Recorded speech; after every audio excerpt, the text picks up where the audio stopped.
Hello guys, welcome back again. So it's me again, Chief Miloy. Ngayon guys, nandito tayo ngayon sa bagong project ni Chief Miloy. Ito ay pinascript ko para gaganda yung location niya guys. So yung na-script ko guys is about 1,000 square meter. So itong location nito guys nasa taas siya na parte ng farm ni Chief Miloy. As you can see guys, yung nyuga ni Chief Miloy nandun sa baba, yung plantation ng nyug ni Chief Miloy. Yan guys, so itong location natin dito guys is mas mataas ito kaysa doon sa niyugan. Yan siya guys. So ito siya guys ngayon. Dati guys, pinabuldos ko to. So ito guys, hindi pa ito yung previous nito guys. Hindi ito yung itsura nito.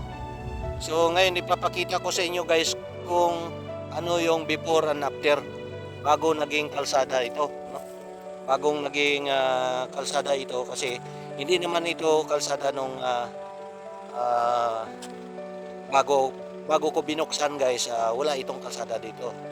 Yan, walang kalsada yan. So papakita ko sa inyo guys yung before, anong ginawa ni Chief Miloy bago siya naging kalsada. And then ang area nito guys, hindi mo makikita ito. Pinaano ko lang to guys, pinalawak ko lang to.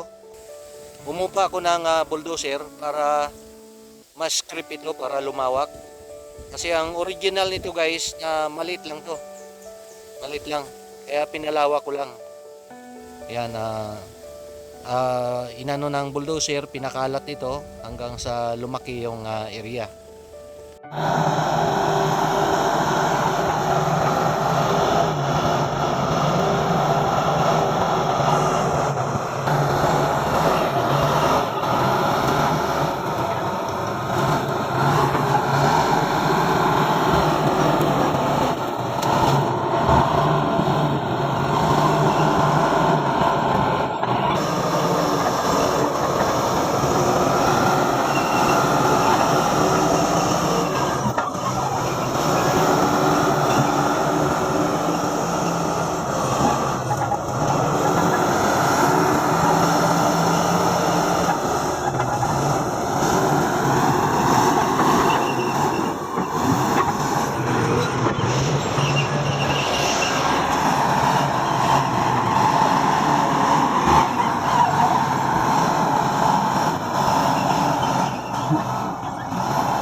Then hindi ko siya na tapos guys kasi sumampa ako sa bagong barko. So hindi ko na tapos. So ngayon lang guys, kasi bumaba na si Chief Miloy. So nandito ulit. Itutuloy natin yung nasimulan na project ni Chief Miloy. So nandito tayo ngayon guys. Yan. So dito tayo ngayon guys sa taas nito kasi overlooking ito. Yan guys yung nyugan ko nasa baba. Yan. So nandito tayo ngayon sa taas na parte or sa taas na area ng farm ni Chief Miloy. So ang kalsada nito guys is restore ko kasi dahil doon sa nakaraang tagulan, medyo nasira. So again, umupa na naman ako ng scraper, or umupa ako ng combination na loader and backhoe.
Sige, ganun mo.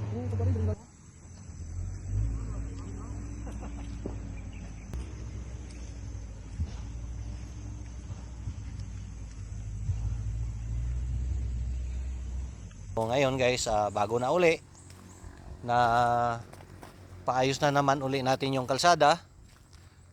Yan guys, no. So itong kalsada na ito guys is private owned by Chief Miloy, and then itong area na ito. So dito guys, ang propose ko dito na project is gawing pasyalan, no. Punta ng mga tourist, kasi ngayon guys yung exit ng mga tao ngayon hindi na sa syudad. Ang exit ng mga tao is pupunta na sa farm or dun sa malapit sa bundok. Yan yung exit ng mga tao ngayon guys, gawa ng sobrang init.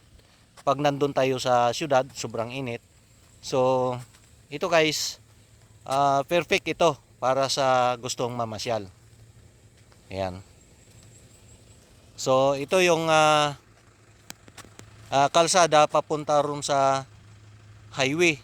So pag akyat mo doon guys, paglampas mo doon is simentado na. So yung pinagawa kong kalsada medyo malapit na sa highway. So ito na siya guys, no. Ayan. So ito ngayon yung pinagkaabala ni Chief Miloy habang nagbabakasyon. Nandito tayo ngayon sa farm. Most of the time na gawain ni Chief Miloy nandito sa farm. So ang focus natin ngayon guys is nandito tayo sa farm, kasi ang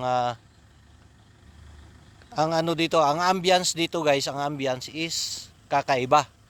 Lalo na pag nandun ka sa baba, doon sa pinaka base ng farm ni Chief Miloy. So ito kasi nandito ngayon tayo sa overlooking. So doon sa baba, halos na develop na nandun sa baba guys. So ito na naman isusunod na project ni Chief Miloy. Yan, habang nagbabakasyon nandito tayo ngayon. Dito tayo ngayon pupuko sa project na ito guys. So dito na lang muna tayo guys sa oras na ito. I hope na susundan nyo yung video natin ito, para doon sa mga kapwa cowshippers. Ito tips lang guys, para hindi masayang yung kita natin sa barko. So dapat pagbaba natin mayroon tayong project. And then At the end of the day, pag nagkaroon na tayo ng sapat na ipon or magre-retire na tayo, so mayroon na tayong pinagkakakitaan. So ito guys, tips ko lang sa inyo. Si Chief Miloy, ang style ni Chief Miloy, pag pagkatapos ng kontrata, pag bumababa, yung mayroon siyang pinagkaabalahan. Ito nga, yung mga project guys, para dagdag kita, no? Habang nagbabakasyon tayo guys, yung savings natin hindi mabawasan man konti, no? Hindi naman na hindi talaga mabawasan. Mababawasan pero hindi lahat ng yung expenses natin nanggagaling dito sa savings natin. So dapat mayroon din tayong pinagkakakitaan para hindi tayo mawalan bago tayo bumalik na naman sa barko. So tips ko lang sa inyo ito guys. So dapat mayroon tayong project bago tayo bumaba sa barko, or habang nagbabakasyon tayo, isip natin yung kinikita natin sa barko, then pagbaba natin ibuhos natin sa project. So yan lang guys yung konting tips galing kay Chief Miloy. So I hope masusundan nyo itong vlog ni Chief Miloy, kasi marami tayong matutunan doon pag nag-subscribe kayo, no? Doon naman sa mga followers ko, thank you guys, patuloy nyong pagsusuporta sa channel ni Chief Miloy. So ngayon guys, dito na lang muna tayo. Bye bye.